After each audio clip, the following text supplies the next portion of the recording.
Okay, it's midnight.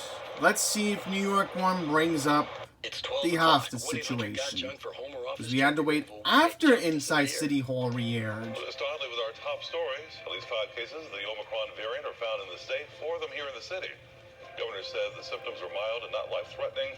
Local adds this is not cause for alarm and lockdowns will not be implemented. They're showing Miss Buffalo. COVID vaccine for all Why aren't I surprised about that? Impacts about 56,000 employees across more than 900 schools. And actually, the president announces his plan to combat the spread of the virus this winter. My goodness, this TV station. New York 1, what is wrong with you? Chilly winds here in the city. Temperature. Well, I'll give New York 1 credit. They actually did cover what happened in Brooklyn. Parkway around 1:45 Thursday afternoon. Cops approached, but the man drove away. Police say the suspect then struck multiple vehicles before hitting a building on East New York Avenue. They say the man then drove away again, striking Wow, look how wrecked that school bus was. He was then arrested and taken to the hospital in stable condition. Investigators say no children were on the bus.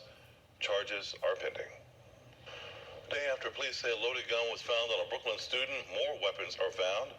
Sources tell New York 1, 9 knives, 7 pepper sprays. They actually are covering the crime, but are not bothering to have a reporter go to any of these stories. In downtown Brooklyn. Sources tell us this loaded handgun was found on a 17-year-old student at the school on Wednesday. $30,000 in cash was also discovered. Now this is where I'm going to call out New York 1's weather. We're going to be dry both days. Okay, here's the problem. Looking pretty soggy.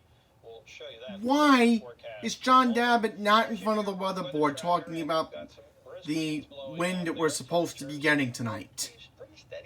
I clearly hear the wind picking up outside my house. Could get over 30 miles per hour. Looking ahead to Friday night, the winds start to ease, temperatures tumble. Just cannot make this stuff up with this TV station. Looking at the air quality, we're going to see improvement today. Last couple days, we were at the moderate levels. Today, we're in the... I'll give them credit on that. Channel 7 barely even does the air quality alert. There's your sunshine.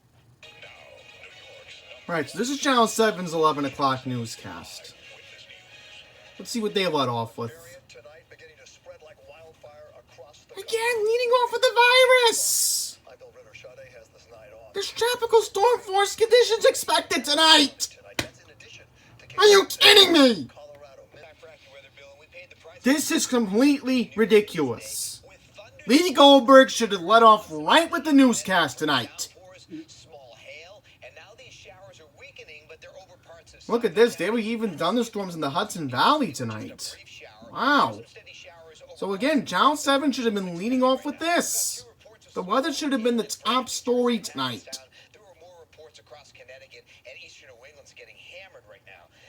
Are you kidding me? Shame on you, Channel 7. Shame on you. So there you go. This is what we have to deal with our media. And New York 1 didn't even bring up what happened at the United Nations. So I don't need to continue on, so I'm going to wrap this up.